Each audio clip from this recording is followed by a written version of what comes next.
Hello, I'm Philip Brunelle, Artistic Director and founder of Vocal Lessons and organist choir master at Plymouth Congregational Church in Minneapolis.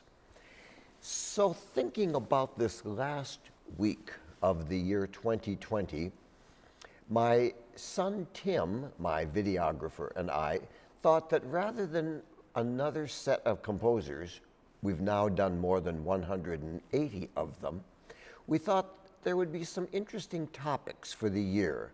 And certainly this year, more than another year, has the whole area of inspiration. Here's a year, 2020, that began with wonderful concerts, things we were doing, and suddenly came March, everything shut down, and yet inspiration had to continue. I was to have been a number of places this year. I was to have been in New York, Ireland, New Zealand. I was to be in Spain. Anyway, all of it canceled. But inspiration continued. So how did it continue? I thought about what happened as far as composers in this year. Most of them wanted to still compose music. It's just that they had to put on hold the performances of the music, at least in the beginning days of the pandemic. They found other ways, of course, to make music work, and we, as performers, found ways virtually to make music work.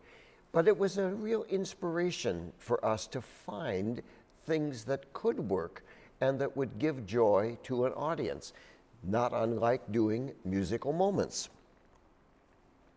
So when I was asked, how do I keep my conducting and my playing skills up during a pandemic?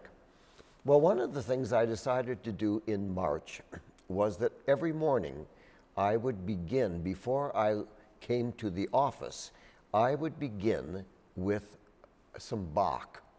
I took out all my complete keyboard Bach works, and over the course of the next months played every single piece of Bach.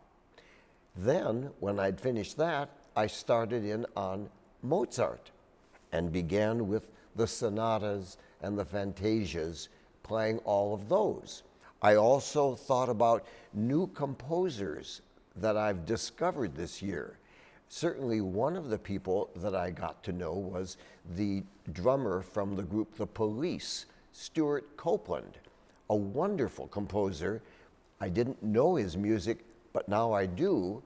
I was fortunate in February, before the pandemic hit, to be able to go to a concert of a new choral work he wrote called Satan's Fall, a piece that I'm looking forward to performing with Vocal Lessons. And looking at how he composed, knowing his background, it was fascinating to discover this composer. I found also an Italian composer named Claudio Ferrari.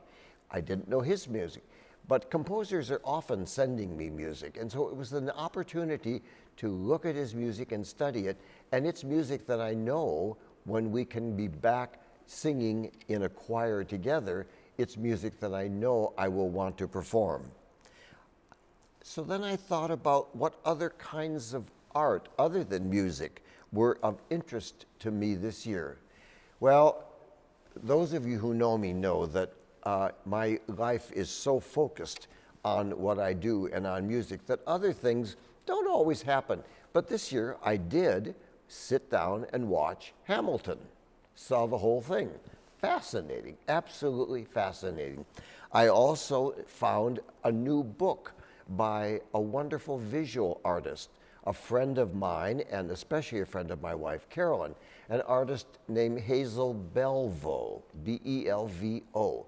And there's a new book on her life and her work that has just come out, and I found it fascinating to read about what Hazel has done. It was also a nice coincidence that Hazel lives near us, and so I was able to say something to her personally about that. So the whole idea of inspiration has not gone away during this year. It has just made us become creative, find new ways to be creative, find new ways to inspire ourselves and inspire others.